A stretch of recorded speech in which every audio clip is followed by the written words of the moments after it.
Hello, everybody, and welcome to another episode of Spring Into Action.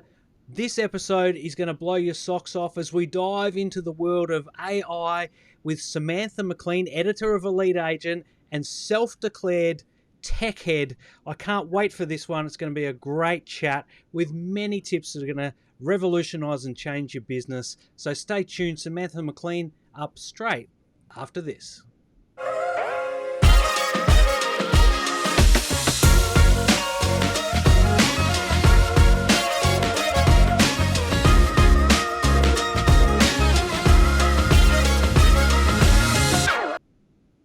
Hey Samantha, welcome to Spring Into Action. It's great to have you. I really appreciate your time. Hey Jonathan, thanks for having me.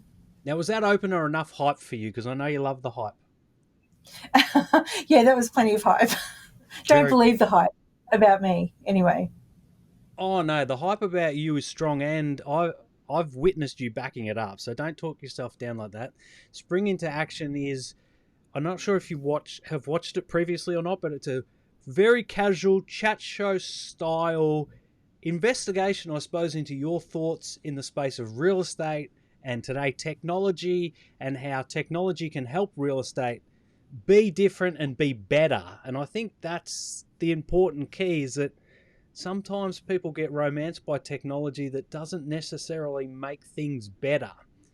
The first question straight off the bat is, does AI make business better? Oh, for sure. I think AI, I think for sure AI makes business better in a number of ways if used wisely. So the thing about AI is it will save you time and it will make you smarter. But I think it's what you do with the time you save and what you do with the extra smarts that will really make the difference. That is a great answer, because I see so many people getting romanced by the latest invention of things. And I think crypto and NFTs was probably the best example recently of humans getting carried away with themselves despite the reality of it, particularly NFTs. You see now, YouTubers that were all over promoting their own NFTs are now running away from any sort of advertising deals that involve them. AI, I see a lot of small business operators in particular looking at going to AI as some sort of shortcut so that they can go and play golf. Is that the problem? Yeah, I guess that's what I'm saying is, like, if you use AI to make your business more efficient and then go and use the time you save to play golf, then you're kind of in a bit of a neutral position, except for your handicap might have gone down a bit, I guess, which maybe is, if that's what you're after, power to you.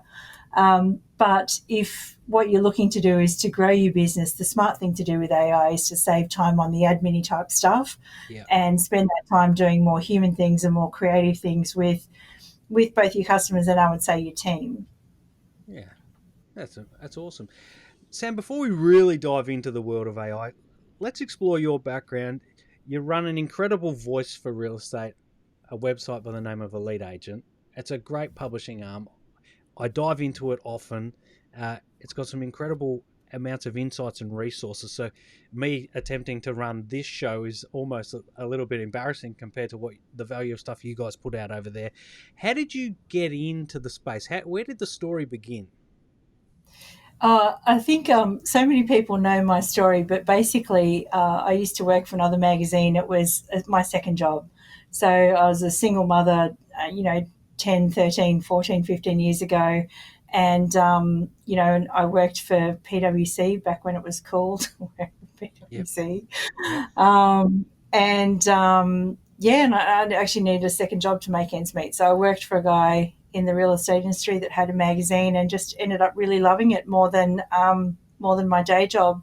And I mean, look, there was a bit of a roller coaster in the middle of that, in that, his business didn't last because, it was a print magazine. It was sort of happening right at the time when, print was being disrupted everywhere, not just in the magazine space, but in the newspaper space as well. I mean, I believe in the internet. I believed in the internet in the 80s. I believed in the internet, in the in the 2000s, and I still believe in the internet now.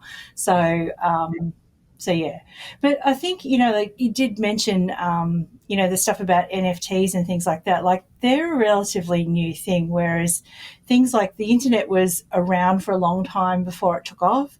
The same way that AI, I think, has been around for a long time before the 30th of November last year when OpenAI unleashed ChatGPT on the masses unexpectedly and quietly. So, yeah, I think it's probably here to stay. Like, I believe in AI. We're in a relationship. I think it's serious. And, I don't see it going anywhere. It's interesting that when you're talking about the internet back in the early days, I remember being exposed to the internet fairly early on, but it wasn't something I could access myself in my own home. Like we just didn't have computers connected to the internet, but my cousin did. Now you're talking about uh, a kid who was 14 years of age, a couple of years older than me, running notice boards on the original internet.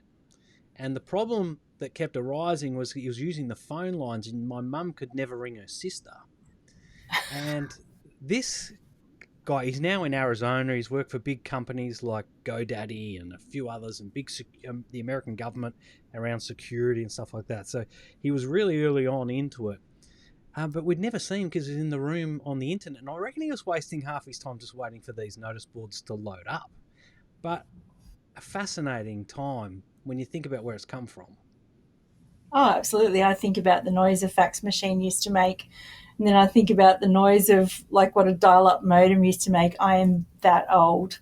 Mm. Um, that I remember all that stuff, and I'm also that old to be very grateful that when I was in my 20s and hanging around bars like Minsky's and stuff like that when I was younger, that there was no internet, that there was no Facebook. I'm very grateful for that too. Yeah, I'm just grateful there weren't cameras in phones. That I think that saved a lot of us a lot of stress over the time. I don't know. Yeah, I talk to my kids. I'm like, yeah, you know what? Everyone in the room's going to have a camera in their phone, so or a video camera, right? So they're recording it. So you got to be really careful. We didn't have that problem. It was just move on, done. What is your very first recollection of either a computer or the internet? Well, it's probably university for me. Actually, no, probably back in high school, we had these micro B computers. Yes, I had one. The double disk Yeah, drive 128K. yeah. Actually, even before that, like well, I dated my boyfriend was a bit older than me, which was quite controversial when I was at high school. But he also had a Commodore 64, and he was teaching me how If to. ever there was a reason to date someone back then, right? It was the computer, right? Yeah. But yeah, he taught me how to use MS DOS actually, and I. Early in my career, I actually made a career out of being on the cutting edge of technology. So I learned MS DOS, I learned Windows, went to work for an accounting firm, learnt Solution 6, then learnt Novell Networks because that was sort of about the 88, 89, 90 sort of crash. And I was put in a job that I was way underqualified for and way too young for. But it was just like, she looks like she's got a bit of a spark about her. Let's just train her up. Yep. Um, and then I went from there to learning about Microsoft Windows NT it was back then, and I was the first female to get qualified in that in New South Wales. All right. So yeah, I am a diehard nerd. You have a Yeah, I've badge for been. that? I do have a certificate at home. It's not on my wall anymore, and it's a bit yellow with age, but still something that like I kind of look back on and think, yeah, I did that. That's amazing. Just to think, like I just think back at you mentioned the Micro B. That was the first computer we had at our house. It was that green on green screen.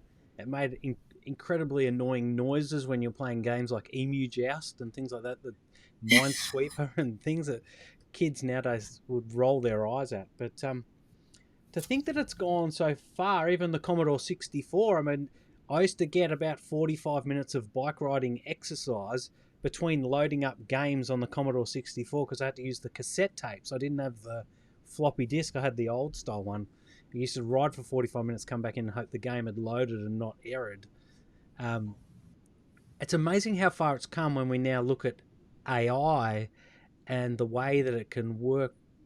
When you think about the transition to AI, what's the most amazing breakthrough that you've seen it do? The moment where you sat there and went, "Hold on, this we're breaking into new territory here. This is pretty amazing." Yeah, I think well the OG, I mean the event last year, 30th of November, as I mentioned, ChatGPT being unleashed on the world, that was a moment not just for what ChatGPT can do, but because all the computers that we've been talking about require some sort of learning curve. You know, like I had to get my boyfriend to teach me how to use MS DOS. I had to learn how to use Solution 6. There was actually some skill in getting what you wanted out of these things. Um, Whereas, with ChatGPT, it's, we've been using prompts or, we've been chatting to computers for years with thanks to Telstra, Optus, every energy company ever. We've spent hours learning how to do that. So there is no learning curve. And the second thing that makes that quite a remarkable event, again, it's not the technology, it's the fact that it's free. So you didn't have to go to school and you don't have to earn a lot of money. Like I even remember the Commodore 64 back in the day was an expensive piece of kit, right? But you can just go and create yourself an OpenAI account, and you can respond to an email as though you're university educated for free. Like that's the game changing thing about what's going on now, and I think what's kicked off like a whole wave of innovation to do with AI. I mean, if you want a specific example, last night I was playing with a webinar of mine and playing with an AI tool called HeyGen, which allowed me to translate parts of my webinar into all sorts of languages, French, English, and I've tested them. Like with the French and sorry, not English, but German.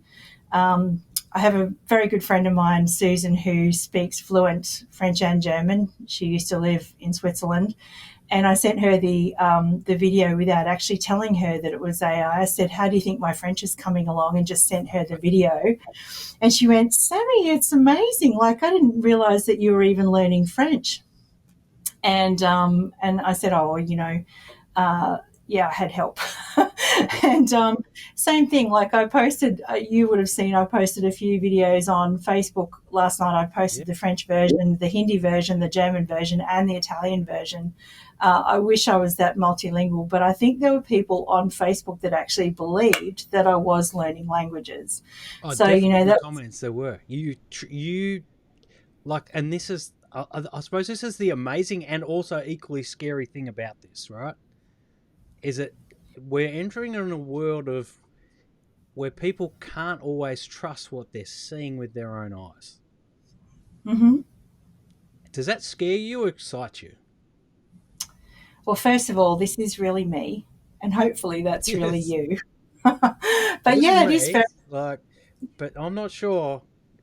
I mean, but this is it, right? You could be doing podcast interviews or broadcast interviews, and you just get your AI to do it. Like that's probably where we're going to be in 3 to 5 years. Yep, you could absolutely do that. I mean, I've created videos of me that had, without a camera, where I didn't have to do my hair or put makeup on like I did for you, Jonathan.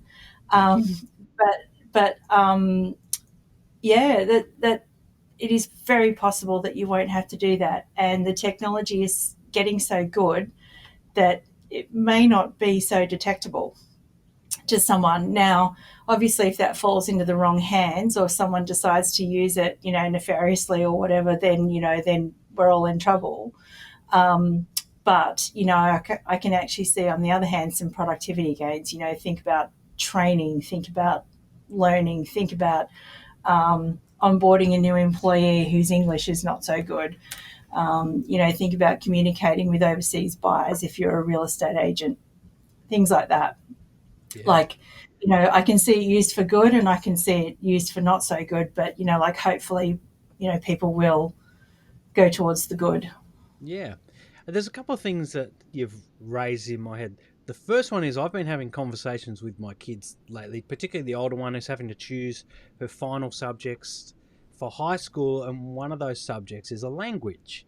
And my whole argument to her, or and particularly when she gets really busy with her homework, is just leave the language to the end, because you know what? You're not going to need it. Your headphones are going to do it for you or for the person you're speaking to. Like, learning a language now is almost just a hobby or a pursuit that you do for pleasure, because the technology, as you demonstrated last night on Facebook, and if I was a half decent producer of my own show, I would have been smart enough to grab those videos and play some today.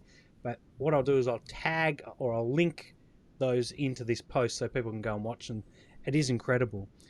The other thing, and I think the breakthrough for AI when I first saw it, and to think that ChatGPT has only really been out in the world not even a year, yet everyone knows it. Like, just from a branding perspective, it's like, I find that incredible. But the breakthrough from me was, it was first demonstrated to me in about April, was I was just about to do a deal with my book publisher to record an audiobook. And it was going to cost me, I was going to have to share the costs, thousands of dollars. And I was like, well, I could just record it at home. No, you have to come to a studio. But now what I can do is I can just feed my book into AI, and I can have Samuel L. Jackson or Morgan Freeman or whoever I want to have read my book. And it's done in 20 minutes. That's staggering to me.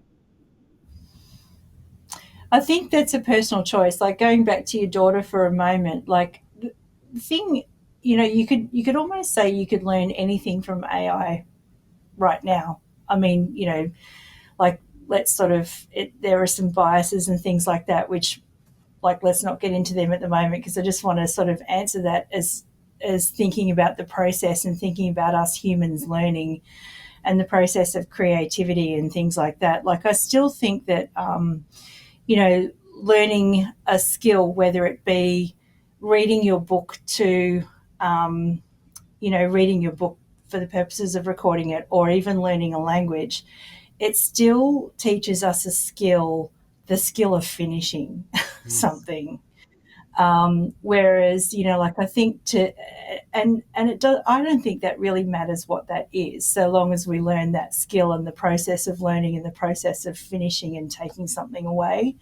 What I worry about is that people will skip that because, like I said, I don't think it really matters what it is, thinking that the robot's going to finish it for them. Now, the robot might finish it for them, but, like, I still think we need to hone our creative skills and hone our brains and things like that to keep one step ahead of the things that the robots can't do. And for that, like, we need to be able to continually apply ourselves. So in a world moving forward where everyone has access to all the same information, because that's really what it's going to do, who wins? It goes back to your first question, actually. The person who wins is the person that can use the time they save the most wisely. Yeah. Because, like, let's run a couple of examples here, which are just everyday examples, right? You can use ChatGPT to write social media posts or generate ideas for, the rest of the year of social media posts if you want to. Yep. But as a human, the process of finishing, you still need to be the one to press the button that either schedules the post to go out there, or you still need to decide whether that post that ChatGPT has suggested is, going to engage your audience or not, because it doesn't know. It's just giving you ideas. And then also, like, let's just say you do take ChatGPT's suggestion and it has come up with a cracking suggestion, and it does, and you press the button and it's taken you 5 minutes instead of an hour, then for those 55 minutes, I would be spending time engaging with people or connecting with more people that I've met. This is if I was a real estate agent. I'd spend that time, connecting with more people that I've met and engaging with their posts, because, as you know, like with the work that you do, commenting is contenting. It's like a comment is creating content. But the added bonus of a comment is it's actually saying to the person, I acknowledge you, I see you, I appreciate what you've done. Mm. And I think that in terms of building a relationship is a smart way to use the time you've saved. And that's just one example. Like, let's just take a team example. For instance, I might be a leader in a real estate business. I can use ChatGPT to create, policies and procedures, job descriptions, job advertisements.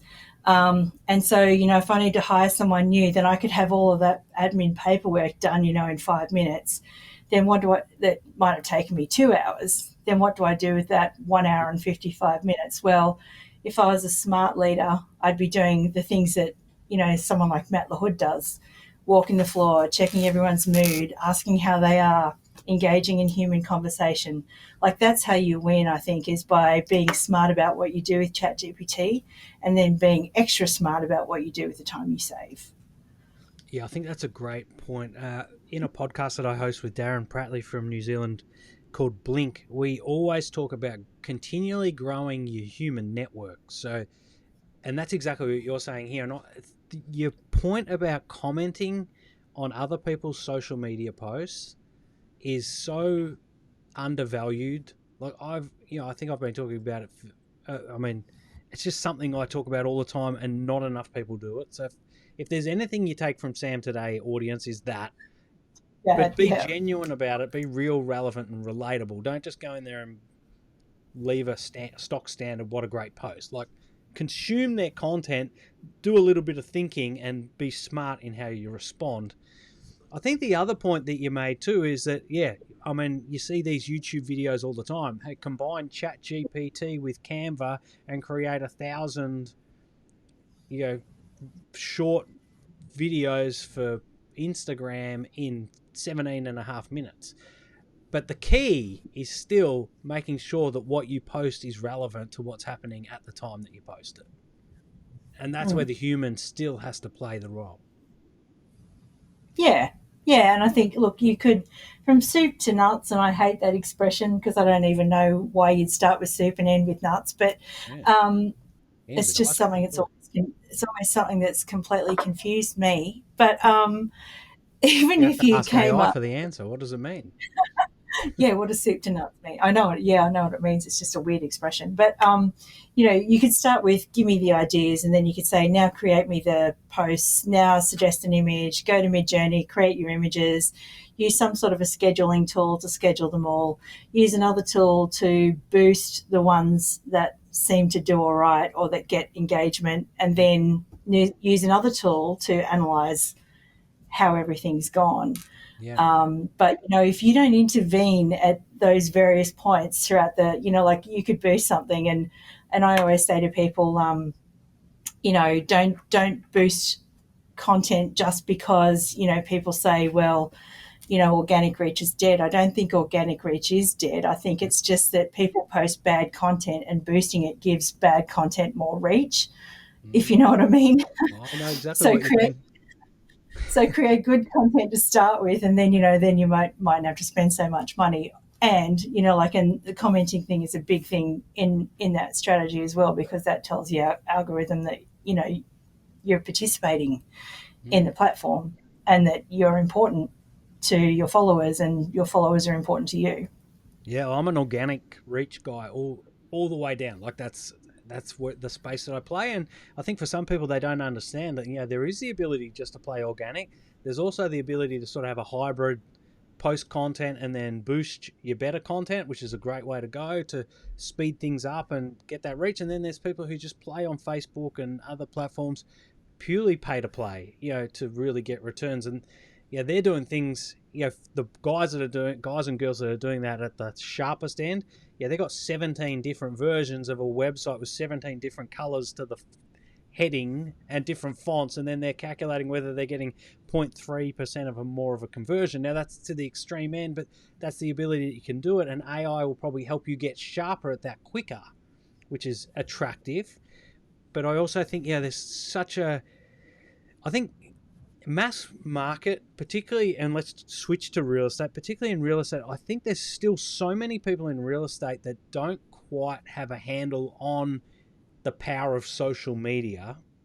And I worry about them that if they don't hurry up and learn the power of social media and then they start jumping to AI, they're going to be using AI in a way that's not as beneficial to them as it should be. In fact, it could almost end up being damaging, particularly if they're putting out bad content. Now, there was an agent here recently in my hood who had 70,000 views on a video and 2 likes. And I went into the comment, I went into the no comments, I went into the likes, and the likes were him and his personal assistant because I looked her up on the website.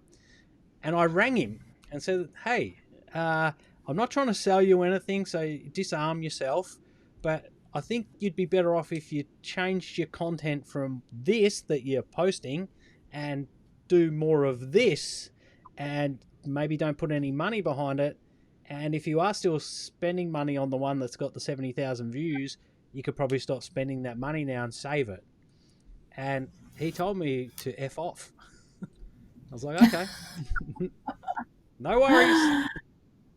They don't Yeah. understand it. Yeah, I think, look, unless what do they say? People are looking to change; they're not looking to change. I mean, that applies to real estate and all sorts of things. But like, people have almost got to have their taxi lights on to say that they're available and open to like a new idea. Otherwise, you could just be talking, We should introduce a system to that across real estate, that if you're open to developing and progressing and changing, you put something on your front window or a special emoji on your social media accounts, and then Sam and I will know that we're allowed to ring you and not annoy you. And then everyone else, you can just go and do whatever you want to do, no problem. So I think that's a great idea. Yeah, and then we'll spend less time. Actually, this is called prospecting, Jonathan. Speaking to people that want to speak to you. Yeah. But it will save us time in prospecting. That would be, we only have friendly conversations. Yeah, So, 100%. so Sam, with this whole AI progress, and I know you've been traveling the country, putting on great keynote presentations and introducing people to the world of AI, what are the steps that someone who's completely new to it all should take to get an introduction and a taste to this? Yeah, okay. Yeah, good. That's a big question. And I think I have an answer for you. So number one, I would say is, Or if you don't, you just know, ask ChatGPT for the answer, and then no, I had to. Someone else asked me this, and I had to think of the answer myself. This is a human answer. So number one is like, yes, I have been running seminars, and I've been doing a bunch of stuff, and we've been doing a bunch of what I would call experimenting and playing in public. And I say play because what I've found is that things are changing so rapidly. I can't stand here and say to you, I know everything or even pretend to it, because our imaginations, as Brad Inman has pointed out, aren't big enough to see what's coming. And so, I would say number one is just to think of it as playing. I started playing on my blog, AI Powered Agents, back in, February this year. I've been posting a prompt a day that I've just been, playing with 4 real estate agents, things that I've tested. Now, a lot of those prompts on my site will look very simple, but often it takes me 2 hours to get to a prompt that actually works.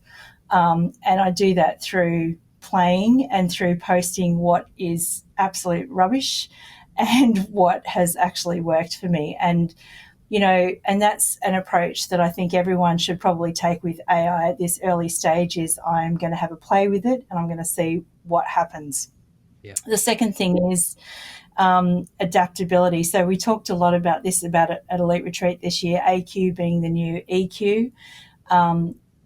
Silicon Valley are hiring on AQ at the moment, and it's your ability to roll with the punches when things don't go the way that you thought that they would go. Whether that's in a work context or a personal context. And we all got very good at adaptability through COVID, right? We all had to kind of roll with the punches because a lot of what happened then was outside of our control. mm-hmm.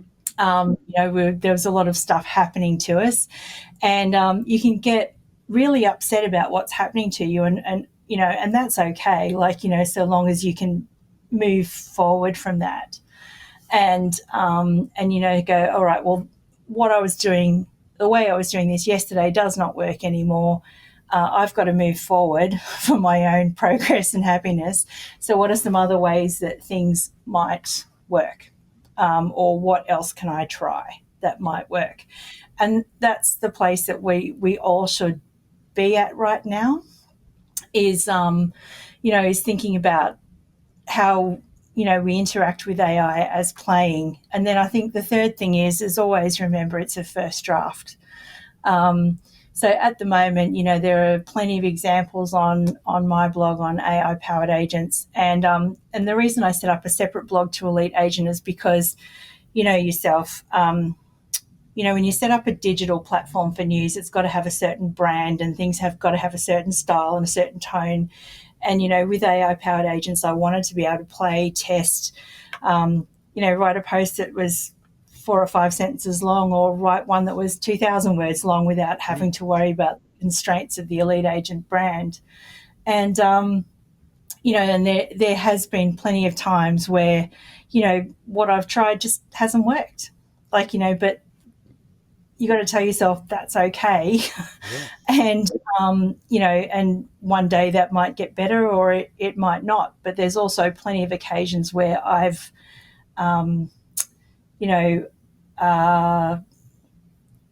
where it's been, things just haven't worked like I thought that they would. But it's all learning, right? Well, that's it. That's part of adaptability, I think, is having that learning mindset and, ensuring that you're not going to go, well, this doesn't work. I'm just going to throw my toys out of the toy box, and AI is a fallacy and it's not going to be around for much longer, and that sort of thing. You want to just keep with the, we're at an early stage. ChatGPT does make things up. I look at some of the outputs, and again, I've got instances where it's just like I know that, between the facts, ChatGPT has made things up. That's just where we are at the moment. Oh, yeah, absolutely. So how does ChatGPT, for those who don't know, explain to them, how does it work? Where does it get its information from, and how does it formulate it? Yeah. So I think the simplest way to describe this is think of a big sun with a whole lot of information in it. And if you've watched The Good Place, maybe even think of ChatGPT as a little bit like Janet. I don't know. Are you a fan of The Good Place? I don't watch The Good Place. I was thinking more of the son out of the Teletubbies with the smiling baby face, but that's okay. That's because No, but it's been trained on events up until September 2021. Yeah. And so if you ask it to write a blog post about the Gold Coast, it'll look for what it knows about writing blog posts. It'll look for what it knows about the Gold Coast and then smash the two things together. Interpreting your command in one hand, munching it all up in the other, in the middle of this sun. I've drawn it as a sun in some of my presentations, and then coming back out as English language. And so that's why they get called large language models, because it's language in and then processing in the middle and then language out that we can understand. So real estate agents, you said it references up to September 2021. I presume that'll get better and better as it goes on. But for real estate agents who are using, or any businesses that are using this to create content, would have to be really careful about not time stamping or requesting or altering their posts to say, hey, this is what the market's doing at the moment, because obviously the information's from the market from 2 years ago. So that's a problem. I wouldn't be getting market information out of ChatGPT. There's a couple of things you could do though. You could, if you decide to pay OpenAI the $20 a month, you can install plugins. You can extend ChatGPT's capability with plugins.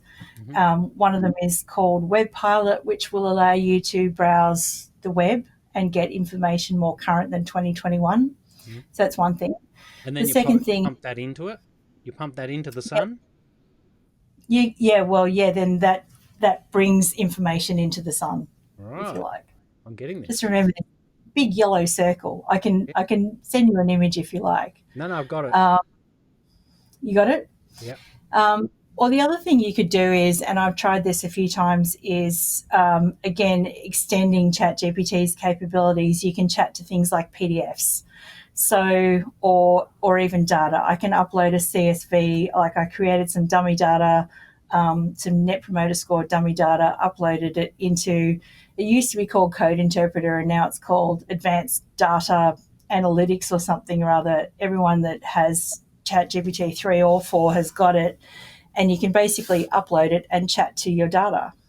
So I haven't tried it yet with something like CoreLogic's value pack, but I imagine you could upload that and then say, well, what happened last month in natural language, not the press releases and things like that they send out. So you can make it more relevant. You just got to take a few extra steps, which is really cool.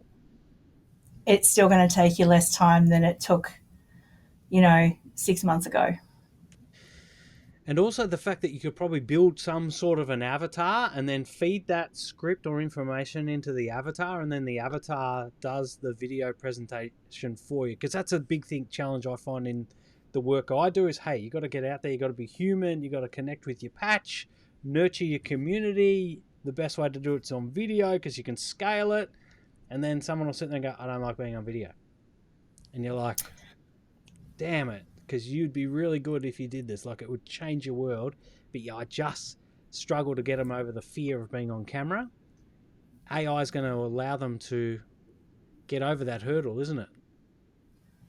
Yeah, it won't be this. It won't be quite the same. But if it was a case of I want to send a market update report or something like that, you could do that now. It wouldn't be brilliant. It wouldn't be like what you saw last night with the language translations. Mm-hmm. But yes, you could do it. And I imagine the technology will get better. But what we could, but it's just the power of what you can do, and then the creativity comes into it, right? So if someone is scared of being on camera, you can reduce their time. So you can say, hey, just record the intro and then let the AI do the rest with slides or graphics or whatever. And then you do the outro and say, hey, thanks for watching. See you later. So then it opens up the world of content to people who are otherwise scared of it. It also opens up the world of the internet to people who haven't played here. Yeah, I think, like a reasonable workflow for creating video on ChatGPT is your first prompt would be, give me 10, I'm a real estate agent, give me 10 ideas for 10 videos that I could create.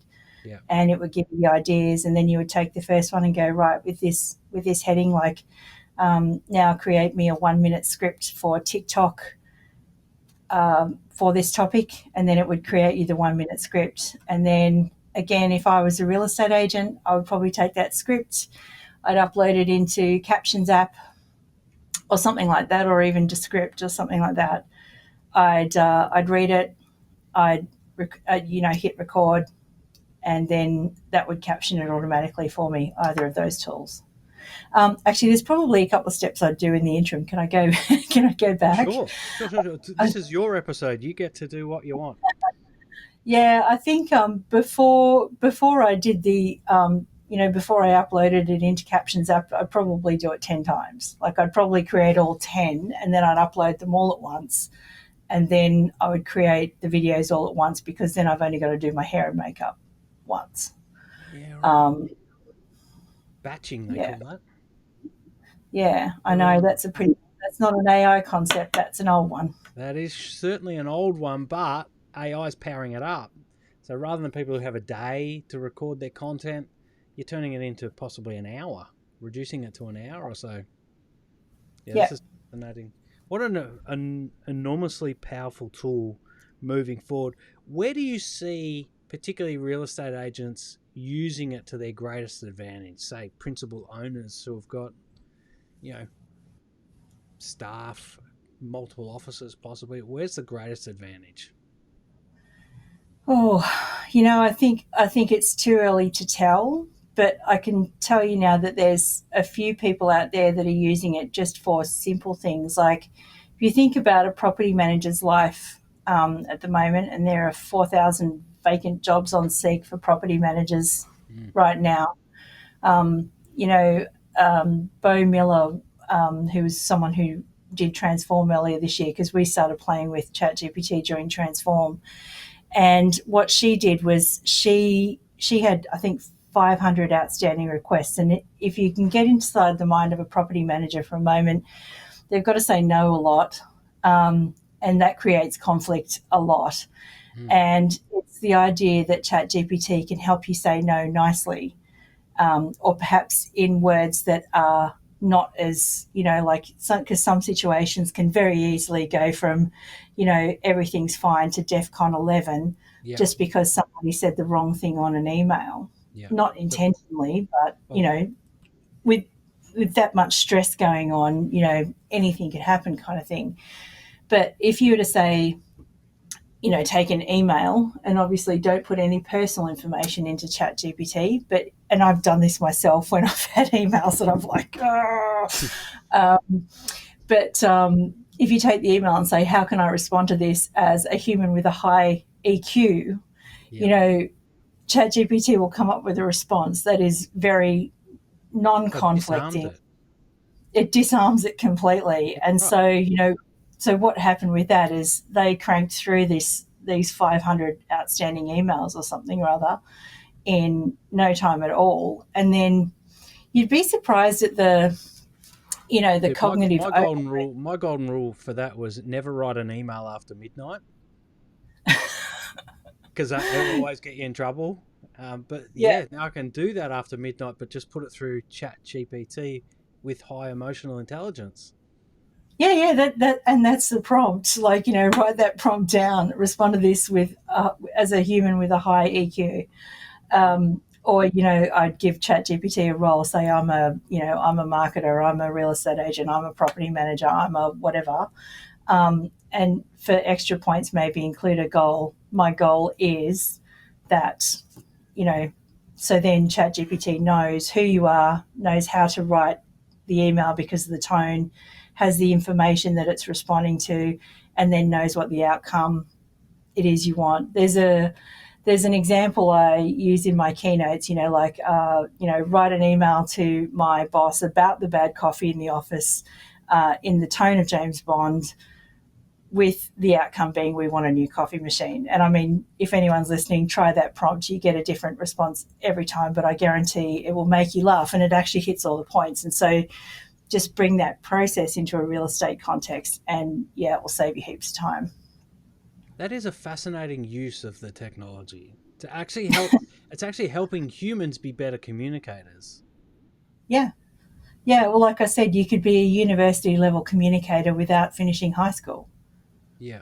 So it's filling in the gaps for the faults in almost personalities. And so then the step before that becomes that people should become really self-aware of their strengths and their weaknesses in terms of communications and how they interact. So that's interesting itself. There's probably a whole other industry in profiling that. What's your gap that you AI to help you with? Yeah. I mean, again, I would caution everyone thinking about using that to make sure that they read the response that ChatGPT gives them before they blindly go, let me save time, Control-C, Control-V, send. Don't do that. Yeah, there's even some real concerns around it that teachers might be using it to write school reports, kids certainly using it to write their assignments and things like that. And now there's even, I believe, there's AI-powered engines to check whether school reports have actually been written by AI. Yeah, but they've already been canned because they're inaccurate. Right. But Jonathan, so yes, there's been a big debate about ChatGPT and AI in schools, and it's a little bit like, I think, introducing calculators in Year 9. Do you remember when you got your scientific calculator in Year 9? I mean, I do. It was back in the dark ages, obviously for me, but the first thing I did with it, though, right? In the Middle Ages. The first thing I did when I got the first thing any boy does in early high school when they get a calculator, they type out the word boobs. 80085. There we go. Upside down. Look at this. That's it. like I can remember because I lived with my grandparents when I was younger, and they didn't compute the idea of having, there it is. They were like, schools are just not what they used to be. Everything's going to absolute Yeah. crap because they're giving students a calculator, and the What's the calculator world will going to do. do if you don't know how to do long division? Yeah, back in my day, that would never have been allowed, and we had to do everything by hand. Well, good, but do you feel like there is a bit of a similarity here now with Mm, debate about AI in schools? mm. I think absolutely. But and you would have seen this with technology, and I've seen it all the time with technology. Is that the the structures and the restraints and almost the police that monitor it are always behind the actual frontline disruptive technology, and it just takes time for policies and positions and the way to framework something to catch up. And we're just at that early stage where, okay, there might be 2 or 3 years where a few students get away with writing some projects and getting a better mark than whatever because they use computers to write them a better report, but they probably end up being better workers in a workforce because they've learned how to use this tool that no one else in the business they go to work at, like you when you're at PwC at the bottom and you got put in a position where you said you were well under resourced or experienced to do, but you showed the insight at that stage that other people didn't even know to take the lead. And I think that's what's going to happen with ChatGPT. You're going to get kids going into companies that haven't even, they've heard about it, but they haven't really looked at it. And just the power and the value of that outweighs any mark from a B to a C. You know what I mean? I think too, like smart people start going, all right, well, this, or even if I was a student, I'd go, this student got an A and this student got a B. Let's run both through ChatGPT and see why. Mm. So what would I, again, it's like a bit of a gap analysis, like what would I need to do to get the A next time? Yeah. And if you could do that quickly, you'd give yourself feedback way more often. Yeah. Well, my daughter was doing a maths SAC. That's some sort of an assessment task they do down here, and her scientific calculator had a little conniption, and like she couldn't get it to restart, and then they had to sort of stop the clock on her doing the work, and so technology always brings complexities, and as you've alerted and warned people all the way through this is ChatGPT and AI isn't quite perfect yet, but I think your approach of go in there and play with it, because all fear comes from the fear of the unknown.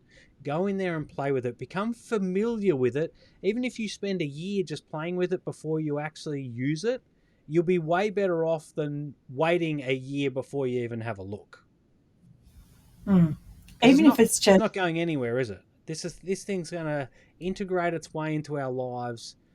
Yeah, as simple as if you wake up in the morning and pick up your iPhone and swipe down to have a look at the top apps, it's going to suggest the apps that you use at that time of the day most, like the radio station you listen to when you're having a shower, or if you're near McDonald's, the McDonald's app's going to be in the top of the list, or the banking app. It's that's AI as well. This is these devices are getting smart based on our behavior. well, that's it. Everything like Facebook is almost entirely AI. What happens on the back end with like all of the ad platforms, they've been using AI for years. It's Mm, just that it's reached the stream of consciousness of the masses now with ChatGPT. yeah. Facebook, I remember all the time. Oh, yeah, me and my friends and I were talking about dogs, and then an hour later, I got an ad in my Facebook feed about dogs. It's magic. Hmm. Like, how did they know? I was like, yeah, no, it's magic. I reckon they're listening. Yeah, they're listening. Samantha, thank you for joining us on Spring Into Action. What a great chat. What a mind opening chat about this new frontier that's coming. I suppose one of the main points I want to get across with AI is I just don't want people to be scared of it. And yeah, we mentioned earlier that maybe somewhere along the lines it might be used for evil. And I think if we look at big political campaigns and whatever they call them, what do they call them when they put voices and it's fake video and all that sort of stuff? I can't remember what they call it, but there's a name. Fake, What do they call it? fake news. Oh yeah, it's fake news and I wish I had that. I've gone blank. I need ChatGPT to give me the name. But anyway, it's the dark use of it. I don't think we need to worry about that. It's the same fear that people had about having Facebook on their phones, putting their photo of their kids and their school online. It's all, yes, okay, it can be used in bad ways, but there is also a lot of good that comes with this sort of technology. And you're a champion of that. And hopefully for the viewers, they're a lot clearer now on how they can use ChatGPT. And hopefully they go and give it a go and play. Where do they go to play? Where's the best place to start? Well, if you're an agent, there's a lot of examples on my blog, aipoweredagents.com. There's a few other good websites out there which you should check out, like obviously, chat.openai.com, which is ChatGPT. There's another one I've just discovered lately called Poe, POE, and that will allow you to compare all of the different models. You know how there's ChatGPT and Google Bard and like Llama and all of those different sort of Claude by We're Anthropic. back to weird, quirky names again. It's We're back like to the weird, internet quirky names. 2010. We're going back to weird names again. Yeah, and the final one, I'd like to recommend. It's not a real estate specific site, but it's called futuretools.io, run by a really great guy by the name of Matt Wolf. If anyone's familiar with the Hustle and Flowchart podcast, Matt was the hustle out of that. He's really taken a deep dive into AI, and futuretools.io will, there are hundreds of thousands of AI tools on that site. And if you're talking about, shiny objects and, losing time and things like that, definitely that's an amazing site to just have a play with and have a look at what's possible. Sounds like the productivity of the rest of my afternoon has just flown out the window as I head to futuretools.io just to have a look at it. Yeah. Yeah, no, great. Sam, thank you very much for joining us and continue your great work. And if anyone's interested, make sure you go along to eliteagent.com.au or .com. I'm having a blank Just there. .com. We're all .com. Yeah. All got good .coms. Go there, enjoy it, sign up, make sure you get onto the newsletters because that's where the good stuff is. Head over to aipoweredagents.com. That'll give you a good start as well. And I'm sure that if anyone has any questions, you're more than happy to take any on the socials, give you a follow and then drop a message. Yeah, I'm Samantha McLean on all the socials, or Elite Agent Mag on all the socials, where we sort of keep it consistent. Or if you're too shy for social media, drop me an email, samantha@eliteagent.com. There you go, folks. Samantha McLean, thank you very much for joining us, and I look forward to catching up with you soon. Peace. Thank you.